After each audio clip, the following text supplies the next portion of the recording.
vamos, vamos, vamos, vamos, vamos.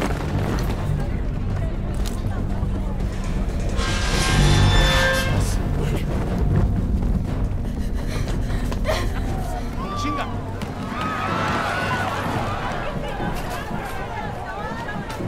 También. ¡Guay! ¡Elena! ¡Me pasaron, Elena! ¡Elena! ¡Vámonos! ¡Elena! Halo warga Nobar, dompet bebuhan pian masih ada juakah isinya? Kembali lagi bersama Mang Tobi, sang pengangguran profesional yang kali ini akan membawakan series action terbaru 2025, di mana series ini menceritakan tentang seorang pria culun yang sengaja masuk penjara paling barbar di Meksiko. Bebuhan pian pasti paham seberapa brutalnya penjara-penjara sana, tapi siapa sangka si culun ini malah menjadi sosok yang sangat disegani dan berakhir menjadi penguasa penjara. So, tanpa berlama-lama lagi, siapkan mata, telinga, dan anu-anuan kalian semua. Mari kita nobar, dan inilah Zelda 211. Di wilayah Juarez, Meksiko, ada sebuah penjara yang terkenal sangat brutal, di mana isinya adalah gangster barbar, petinggi kartel, hingga para pembunuh berdarah dingin. Hari ini pihak lapas sedang membuka kegiatan kunjungan keluarga napi, namun di dalam sel para gangster penjara ini sedang merencanakan sesuatu yang akan mengguncang lapas tersebut. Di waktu yang sama, kita diperkenalkan dengan pasangan suami istri bernama Juan dan Helena. Di Juarez, hidup mereka sangat bahagia meskipun wilayah itu dikuasai kartel. Dan sekarang mereka akan segera menyambut anak pertama mereka karena usia kandungan Helena sudah 8 bulan. Ay, pues pegar re fuerte. ¿Será, chamaco?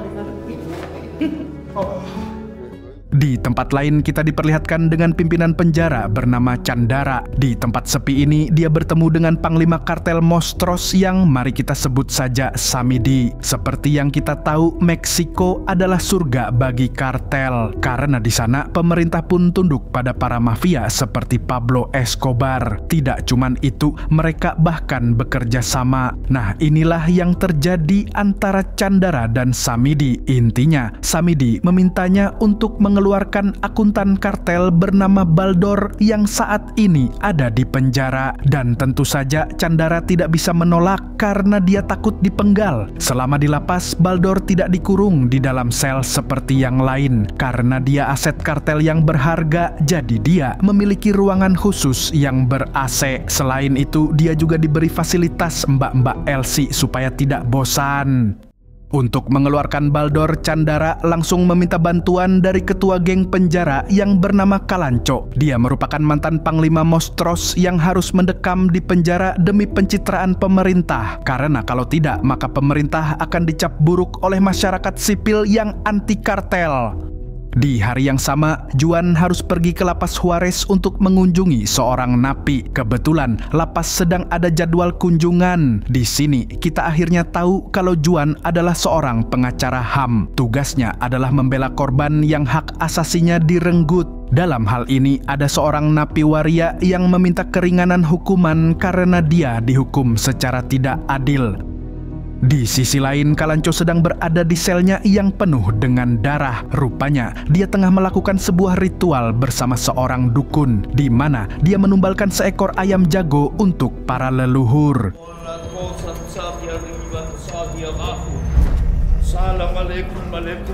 Sementara itu, anak buahnya diam-diam menyiapkan senjata untuk bersiap mengeluarkan Baldor. Namun saat Baldor sudah siap untuk keluar, Kalanco tiba-tiba mengubah rencana. Bukannya membantu Baldor, dia justru melakukan pemberontakan besar-besaran.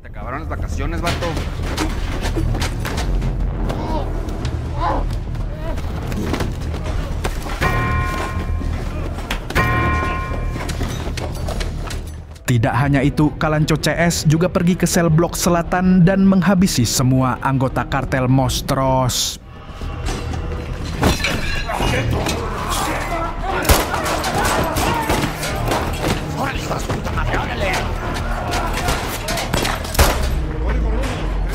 Sontak para sipir dan pengunjung lapas pun kelabakan. Mereka langsung melakukan evakuasi termasuk mengeluarkan Juan dari sana. Akan tetapi Kalanco CS benar-benar lepas kendali. Mereka menghajar para sipir dan napi yang menghalangi pemberontakan. Selain itu mereka juga menyandra semua pengunjung di dalam penjara.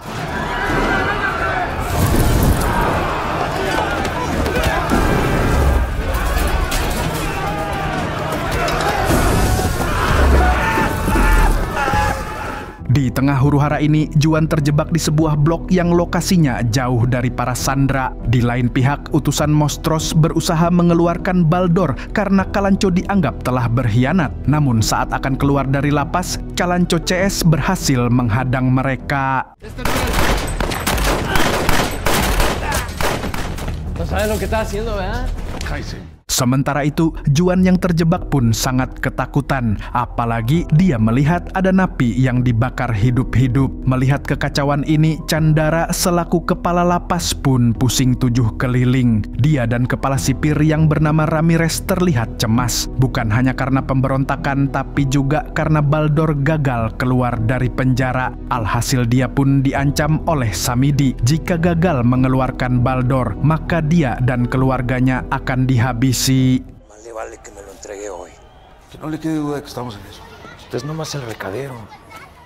Tidak berselang lama, Kalanco mengumpulkan semua pengikutnya di aula penjara. Di sini, dia berpidato di depan mereka dengan penuh semangat. Dan pada akhirnya, kita tahu kenapa Kalanco mengkhianati gengnya sendiri. Ternyata selama ini, dia dan pengikutnya diperlakukan tidak adil di sel blok utara. Mereka sering diberi makanan tidak layak, sel yang kumuh, dan penyiksaan sipir. Sedangkan di blok selatan, napi seperti Baldor mendapatkan sel yang sangat mewah. Selain itu, Kalanco juga merasa terbuang dari gengnya setelah Samidi menjadi panglima. Jadi demi keadilan untuk para pengikutnya, Kalanco memutuskan untuk memberontak. Dan hal itu pun membuat semua napi utara sangat menghormatinya.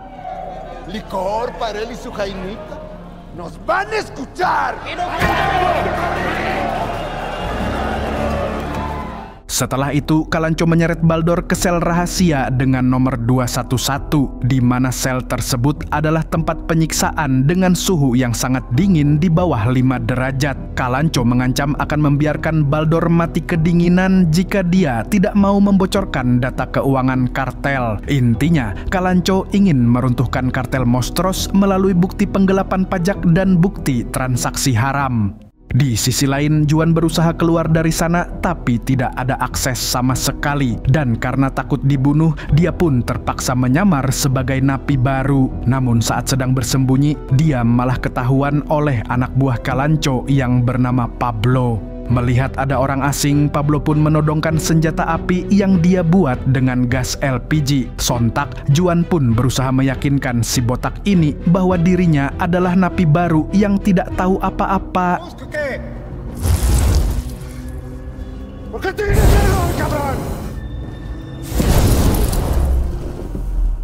Awalnya, Pablo tidak percaya dan hampir saja membakar Juan hidup-hidup. Apalagi, Juan terlihat sangat cupu dan tidak sangar. Tapi sebagai pengacara, Juan memiliki kemampuan silat lidah tingkat tinggi. Alhasil, Pablo pun percaya kepadanya. Tidak hanya itu, dia juga merekrut Juan untuk bergabung dengan sel blok utara dan menghabisi anggota Mostros yang masih tersisa. Sementara itu, Candara mengerahkan pasukan untuk menyelamatkan para sandera yang terjebak.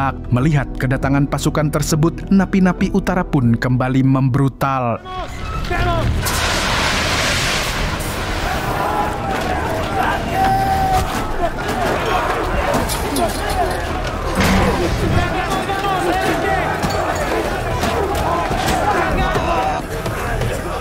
Akibatnya, bentrokan menjadi semakin panas dan karena serangan masuk dari segala arah, Juan tidak sengaja membunuh seorang napi selatan. Tentu saja, dia merasa sangat berdosa karena dirinya adalah seorang pengacara HAM. Baginya, membunuh adalah pelanggaran HAM yang terberat. Tapi apa boleh buat, dia juga harus bertahan hidup demi Helena.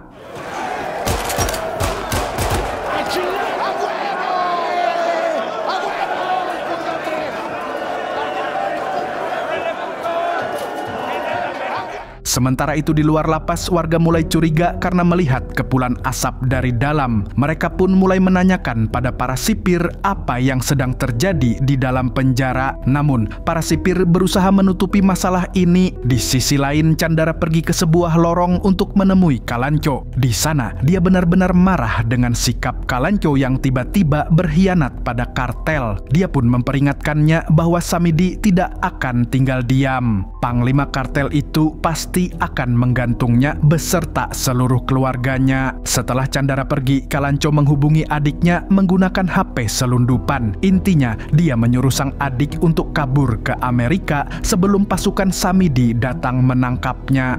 Tentu saja adiknya bingung apa yang sebenarnya terjadi pada Kalanco. Namun, yang jelas dia tahu kakaknya tidak pernah lepas dari masalah.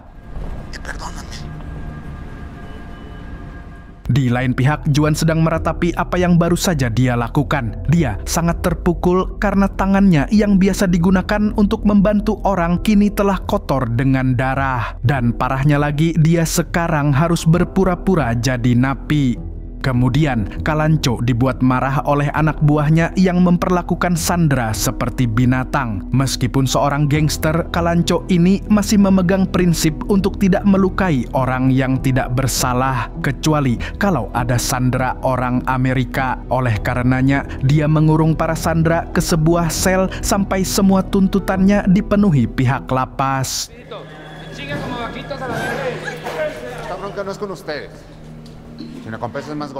Tak berselang lama, Kalanco kembali mendatangi Baldor di sel 211. Di sini, tubuh Baldor sudah melemah karena kedinginan. Namun dia masih bersikeras untuk tidak membocorkan data keuangan milik kartel. Alhasil Kalanco pun kembali mengurungnya. Tapi jika sampai sore Baldor masih tutup mulut, maka dia akan kembali untuk memotong tangannya.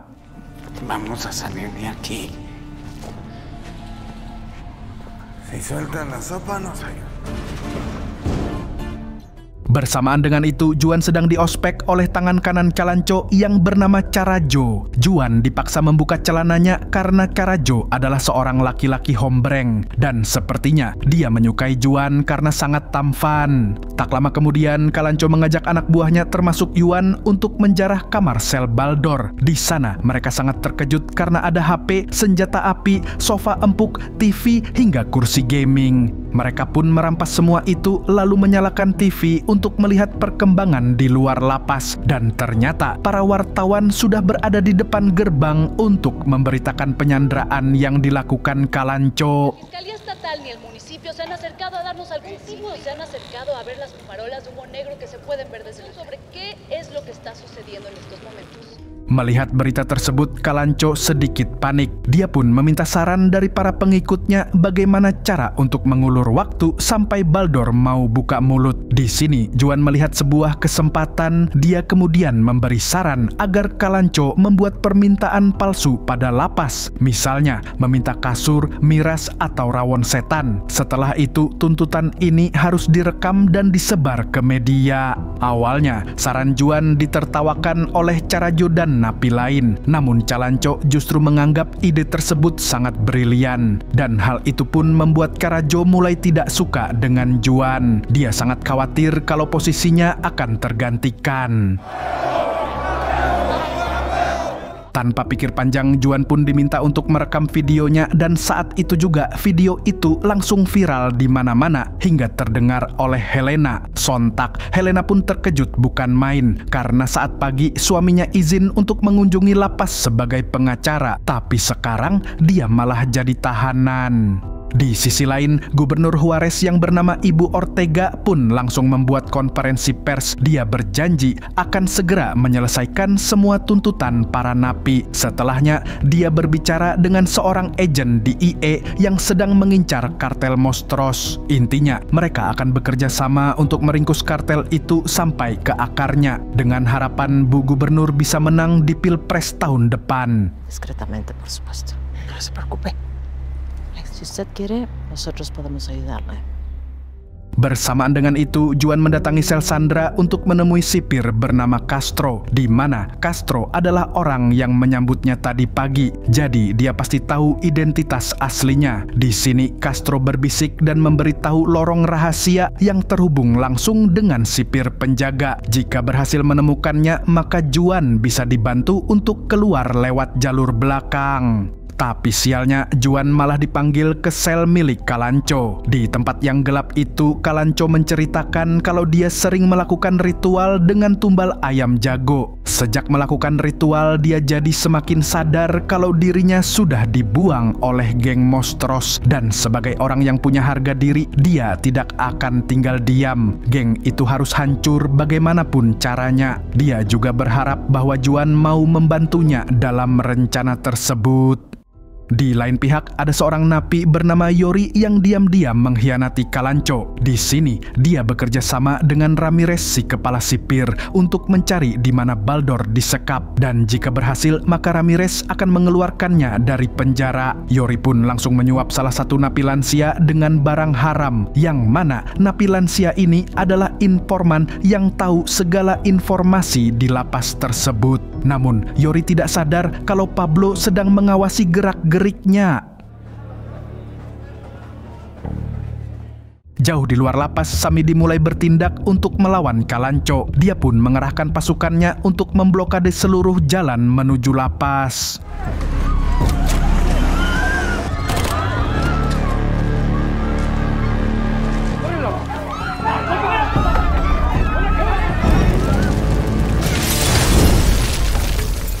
Di waktu yang bersamaan, Kalanco CS mengumpulkan Sandra termasuk Castro. Rupanya, Kalanco berniat membunuh Castro untuk membuat suasana semakin heboh. Dia ingin mengalihkan perhatian agar pemerintah sibuk dan tidak lagi mencari Baldor. Namun Juan menghentikannya saat itu juga. Dia meminta agar Kalanco berpikir lebih bijak lagi karena dengan membunuh Castro rencananya tidak akan berhasil. Juan pun menyarankannya untuk merekam seorang Sandra asal Amerika.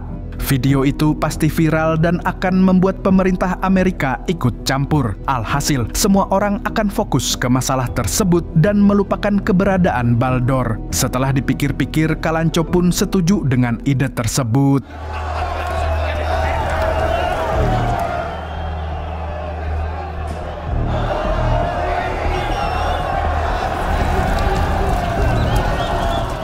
Tanpa Kalanco sadari, rencana ini sebenarnya cuma akal-akalan Juan. Dia ingin semua orang fokus ke napi Amerika, sedangkan dia akan pergi ke lorong yang disebut Castro. Di sana, dia meminta tolong pada seorang sipir untuk membuka jalur belakang. Tapi sialnya, Juan malah ketahuan oleh Carajo. Dia pun berusaha menjelaskan bahwa dirinya tidak berkhianat. Namun Carajo malah menghajarnya dan ingin memperkaosnya. Seketika, Juan yang merasa dinodai pun langsung menghabisinya.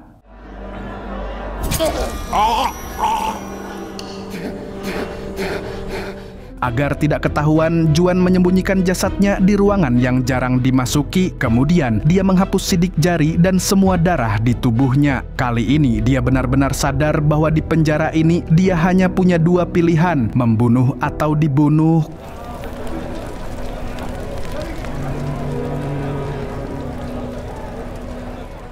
Sementara itu, di sisi lain, Helena yang khawatir dengan Juan berusaha mendatangi lapas. Tapi sialnya, semua jalan telah diblokir anak buah Samidi. Mau tak mau, dia harus mencari jalan tikus.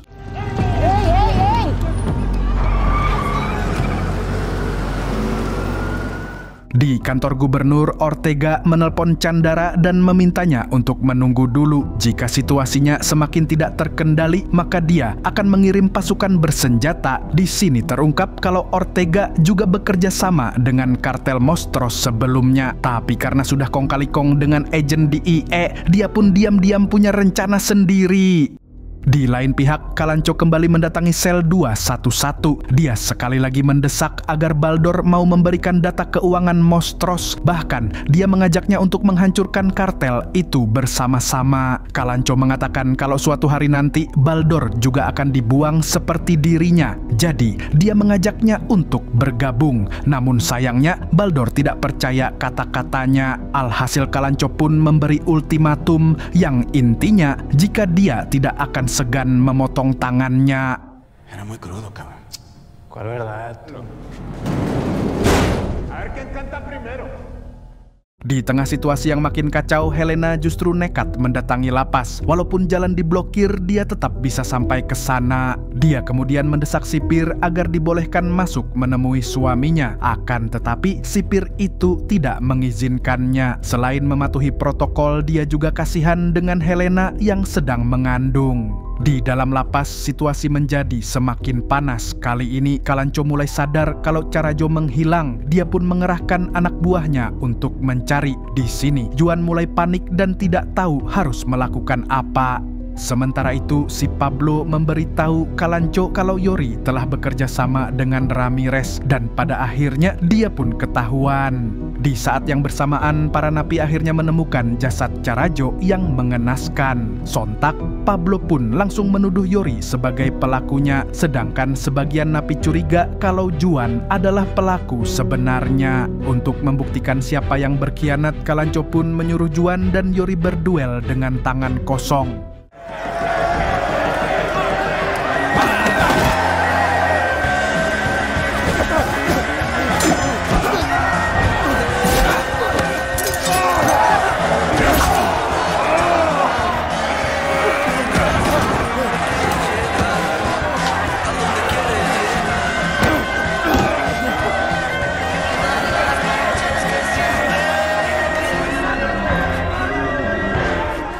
Secara mengejutkan, Juan berhasil menjatuhkan Yori. Jamet itu pun tidak terima dan ingin menusuknya dari belakang. Sontak, Kalanco pun langsung menembaknya. Kalanco lalu berkata bahwa hanya seorang pengkhianatlah yang menusuk dari belakang. Alhasil, Juan pun diterima kembali sebagai anggotanya. Tapi tidak lama kemudian, anggota Mostros yang masih hidup akhirnya melawan balik. Mereka membobol pembatas blok dan...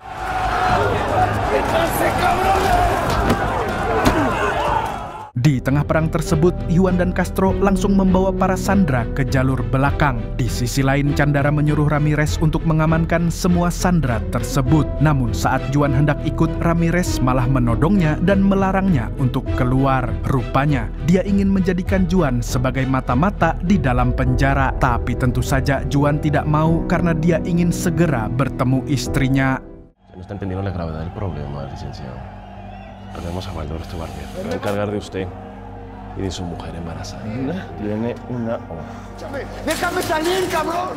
Melihat tindakan Ramirez, Castro pun tidak setuju karena kalau Juan ketahuan, dia pasti akan dibunuh Kalanco. Tapi dengan keras kepala, dia tetap ingin melanjutkan rencananya. Sementara itu, Castro mengkhawatirkan istri Juan yang berada di luar bersama kerumunan. Di waktu yang sama, Juan sedang diobati oleh mantan dokter yang dipenjara. Di sini, dia yang ingin keluar pun berusaha mengumpulkan informasi. Dia bertanya pada si dokter di mana Kalanco menyembunyikan Baldor. Setelah mendapat info tentang sel 211, dia pun langsung memberitahu Ramirez lewat lorong rahasia. Tapi meskipun sudah memberi informasi, dia masih belum boleh keluar sebelum Baldor diamankan. Setelah itu, Kalanco memanggil Juan dan menanyakan asal daerah.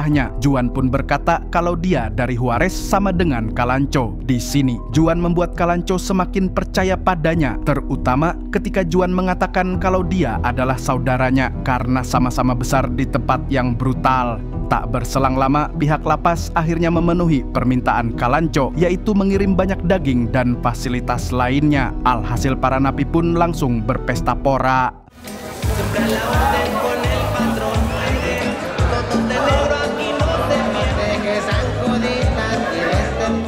Selagi anak buahnya berpesta, Kalanco tiba-tiba mendapat telepon dari Samidi. Rupanya, Samidi ingin mengajaknya berdamai. Bahkan kabarnya bos besar sudah menyiapkan posisi penting untuk Kalanco. Tapi demi harga diri, Kalanco akan tetap balas dendam. Karena gagal meyakinkannya, Samidi pun menyuruh anak buahnya untuk menangkap adik kesayangan Kalanco. Selain itu, dia juga mengutus anak buahnya untuk menjadi provokator di depan lapas, di mana saat ini para warga sedang berdemo untuk meminta kejelasan pada para sipir. Anak buah Samidi mulai melemparkan batu dan mendorong para sipir. Naasnya, Helena yang sedang hamil harus terhimpit di antara kekacauan tersebut.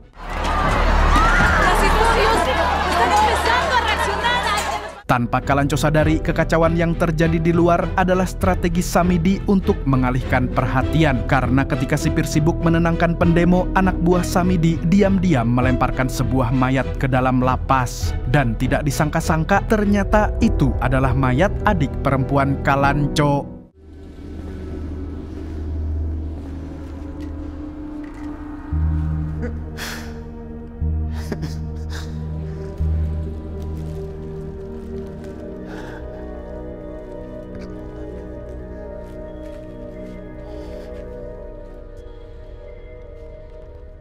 Sebrutal apapun manusia, kalau orang yang dia cintai mati, pasti akan menangis juga. Apalagi jika adiknya dibunuh oleh musuh bebuyutannya. Dengan penuh amarah dan kesedihan, Kalanco melepas jasad adiknya dengan sebuah ritual penghormatan. Ini adalah perpisahan yang sangat menyakitkan baginya. Tapi di sisi lain, kematian adiknya juga membuat dendamnya semakin besar.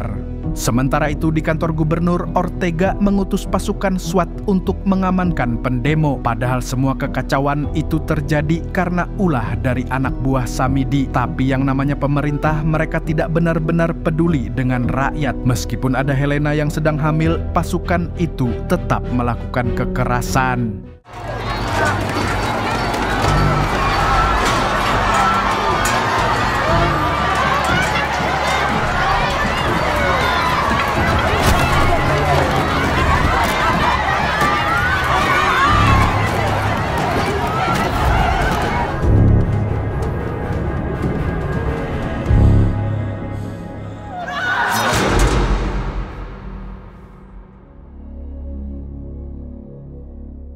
Di waktu yang sama, Kalanco mengajak Juan dan Pablo untuk menemui Baldor di sel 211. Sambil membawa golok, dia sudah memutuskan untuk memotong tangan Baldor. Tapi sebelum dia mengeksekusi, Juan tiba-tiba menghentikannya. Dia mengatakan kalau hal ini sama sekali tidak menguntungkannya. Kalau si Baldor sampai mati, maka balas dendam Kalanco akan sia-sia. Mendengar itu, Kalanco pun tidak jadi memotongnya dengan tangan sendiri. Tapi setelah itu, dia memaksa Juan untuk mengeksekusinya. Juan berusaha untuk berontak, tapi Kalanco terus mengancamnya. Alhasil demi bisa pulang ke pelukan Helena, dia pun akhirnya terpaksa memotong tangan Baldor. Dale. Setelah menebas tangan Baldor, Juan mengalami guncangan emosional yang sangat besar. Dia yang biasanya cuma memegang pulpen, kini tangannya harus berlumuran darah. Dan yang lebih mengenaskan, dia tidak tahu kalau istrinya yang hamil jatuh pingsan di tengah kerusuhan. Di sisi lain, Kalanco menyuruh si dokter untuk menghentikan pendarahan Baldor. Intinya, dia tidak ingin Baldor mati sebelum mengungkap semua bukti kejahatan kartel Mostros.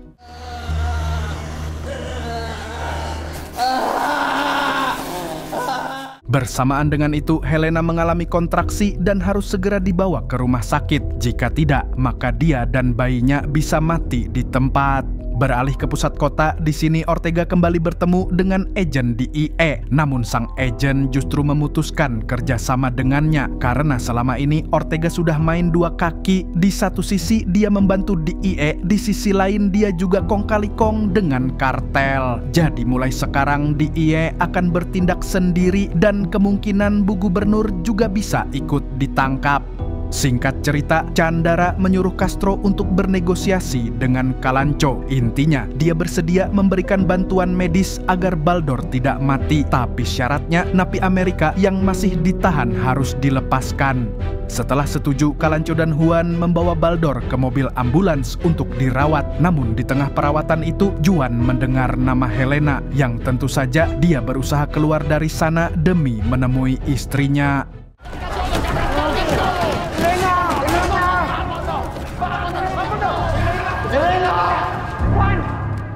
Sialnya, para petugas malah membawanya masuk ke dalam lapas lagi. Sedangkan Helena langsung dirawat di mobil ambulans. Tapi meskipun tim medis sudah berusaha keras, mereka tidak bisa menyelamatkan Helena dan bayinya. Tidak butuh waktu lama, Juan akhirnya mendengar berita kematian istrinya. Masih tidak percaya dengan hal itu, Juan pun langsung merebut HT milik Castro untuk mengancam Ramirez. Karena gara-gara kepala sipir itu, istrinya yang tidak bersalah kini menjadi korban. Di saat yang sama, Ortega mengirim pasukan lagi untuk meringkus para napi pemberontak. Tapi saat mereka masuk ke dalam lapas, para napi sudah menyiapkan jebakan dan...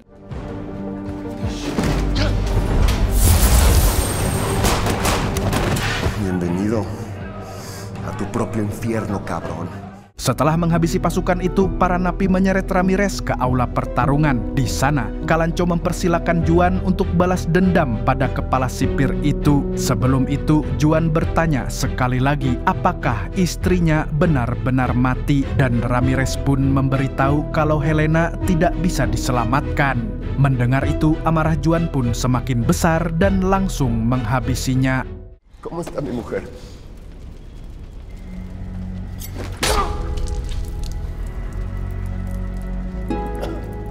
Usai membalas dendam, jiwa Juan semakin rusak. Lalu di tempat ritual milik Calancho, dia memberi penghormatan terakhir untuk istri dan anaknya. Sekarang, dia berubah dari seorang pria baik menjadi pemuda yang penuh dengan dendam. Ketika situasi menjadi rumit, Chandara memilih untuk kabur dari lapas. Karena gagal mengeluarkan Baldor, maka dia sekarang jadi buronan kartel. Jadi daripada mati konyol, dia memilih untuk melarikan diri. Di saat lapas kehilangan pimpinan, Castro pun berinisiatif untuk memenuhi permintaan Calancho, yaitu memanggil ahli bedah. Di sini, para dokter berusaha keras untuk memulihkan Baldor, karena jika tidak, mereka pasti akan dihabisi Calancho. Di tempat lain, Samidi ternyata sudah bersiap untuk menyerbu lapas bersama pasukannya. Namun yang tidak disangka-sangka adalah dokter bedah yang ada di rumah sakit merupakan agen DIE yang menyamar. Intinya, dia ditugaskan untuk membawa Baldor keluar sebelum Samidi CS mendapatkannya. Setelah semuanya siap, anak buah Samidi meledakkan tiang listrik dan membuat listrik di lapas itu mati total. Hal ini dimanfaatkan si dokter untuk mengeluarkannya.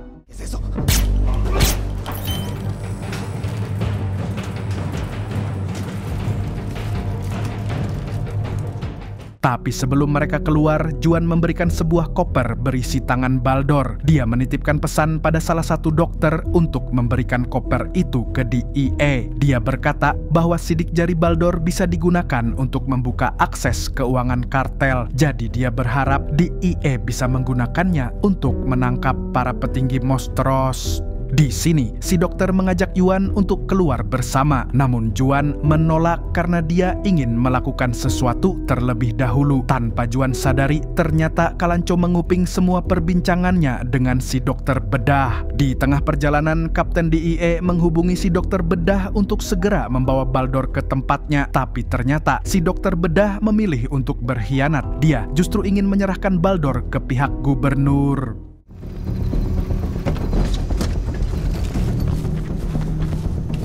Arriba. Sementara itu, di waktu yang sama, Samidi dan pasukannya mulai memasuki area lapas. Misi mereka adalah membunuh Calancho dan membawa Baldor, yang mereka tak tahu Baldor sudah diambil oleh antek-antek gubernur. Di lain pihak, semua napi berkumpul di aula pertarungan. Di sini, Calancho bertanya pada Juan kenapa dia tidak ikut keluar dengan si dokter bedah. Dan Juan pun menjawab kalau dia ingin membantu Calancho sampai akhir. Rupanya, alasan Juan memberikan koper tadi kepada si dokter bedah adalah agar untuk membantu pembalasan dendam Calancho. Dengan begitu, laporan keuangan Mostros akan segera tersebar. Mendengar itu, Calancho yang awalnya marah kini justru merasa respek kepada Juan. Pada akhirnya, dia pun berkata pada anak buahnya kalau pembalasannya sudah selesai. Oleh karena itu, dia ingin pergi untuk selamanya menyusul adiknya yang sudah berada di surga. Calancho pun memberikan sebuah pisau kepada Juan dan meminta Juan untuk menusuknya. Tentu saja Juan menolak permintaan tersebut. Dia ingin Kalanco tetap hidup dan mengayomi napi lain. Namun Kalanco sudah terlalu muak untuk hidup. Alhasil dengan hati yang tidak tenang, Yuan menerima permintaan tersebut. Di momen Kalanco wafat, Samidi CS masuk ke aula tersebut dan setelah tahu kalau Baldor sudah tidak ada di sana, dia pun memilih untuk mundur. Sementara itu, dukun pribadi Kalanco memberikan sebuah kalung kehormatan pada Juan, di mana gelang itu menandakan kalau Juan adalah pemimpin yang baru. Sontak, semua napi pun langsung memberikan penghormatan kepadanya. Pero era solo carne de cañón. Kalancho decidió morder a su amo. Juan sebenarnya bisa keluar dari penjara dengan mudah, namun dia memilih tinggal di sana. Setelah istri dan anaknya meninggal dunia, dia tidak mungkin bisa hidup normal lagi. Dia akan terus berada di penjara memimpin para napi sampai luka batinnya benar-benar sembuh. Sejak hari itu, kejahatan kartel Mostros tersebar ke seluruh dunia. Akan tetapi, bos besar Mostros menjadikan Samidi sebagai kambing hitam. Dia menyerahkannya pada polisi, sedangkan dia berniat menyuap para pejabat untuk melindungi dirinya. Di sisi lain, Ortega akhirnya mencalonkan diri sebagai presiden setelah dianggap sebagai pahlawan karena bisa meruntuhkan kartel Mostros. Sementara itu, agen DIE yang masih beroperasi di sana kini ditangkap, kecuali agen yang bekerja sama dengan Ortega. Di tahun yang sama, bos besar Mostros mengubah bisnisnya menjadi legal karena takut diciduk. Tapi percayalah, dia pasti akan membangun kartel lagi dengan kedok yang lebih aman. Dan cerita pun tamat. Dari series ini kita belajar bahwa terkadang iblis harus dilawan oleh iblis yang lebih kuat. Tapi ingat, semua iblis akan geleng-geleng melihat kelakuan para pejabat korup. Alright, keluarga Nobar Sebarataan, segitu dulu dari Mang Tobi, sang pengangguran profesional. Dan saya kembalikan ke Mas Yono. Pulung gondol pamit dulu.